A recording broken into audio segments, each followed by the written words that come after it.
e que são fiéis à sua palavra, e são prudentes no comportamento de seus deveres. Então, não são obreiros de Jesus, não são aqueles que seguem o que Jesus está dizendo simplesmente por escutarmos. Precisamos, sim, aprender. Precisamos ler, precisamos fazer os cursos, como Cecília bem chamou, convidou-nos a fazer, para a gente ter um conhecimento maior. E a partir desse conhecimento também precisamos praticar, porque não podemos só ter o conhecimento. Precisamos praticar sempre o que Jesus nos ensinou. Somos convidados para trabalhar sempre.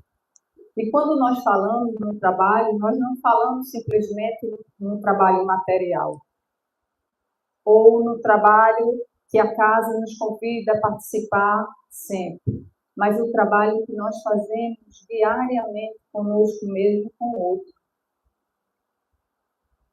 A casa sempre está nos convidando a fazer o trabalho. E muitas vezes a gente não quer, porque a gente diz assim, eu trabalho é no domingo é dia de praia, eu não vou. Ou então diz assim, eu vou fazer o trabalho porque eu vou ajudar o outro. E depois de uma campanha do quilo, depois de uma distribuição de sopa, a gente recebe muito mais do que aquele pão, do que aquela palavra que a gente vai levar ao outro. A gente ajuda o outro, mas a gente está se ajudando muito mais. Então, o trabalho que nós fazemos em prol de Jesus, a gente está recebendo muito mais luz. E como ele mesmo disse, nós somos trabalhadores da última hora. E os trabalhadores da última hora não só são aqueles que vão no último instante para trabalhar, mas são aqueles que estão até a última hora no trabalho do bem.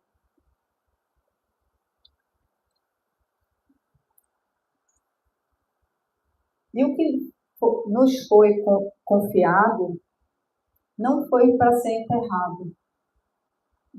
Nós recebemos os nossos talentos. O que nós podemos fazer? O que nós podemos praticar o Evangelho de Jesus? E esses talentos, como na passagem, na parábola dos talentos, em que um recebeu um só talento e escondeu, cada um recebe os talentos que são propícios para si mesmo, para poder desenvolver. Então, tem alguns que recebem 10 talentos, tem outros que recebem 5 talentos, e temos muito de nós que só recebemos um talento.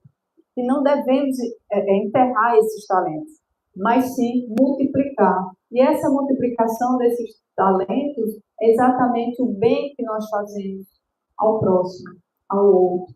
Porque fazendo o bem ao outro, estamos nos ajudando também, estamos fazendo que nossa luz brilhe a cada momento.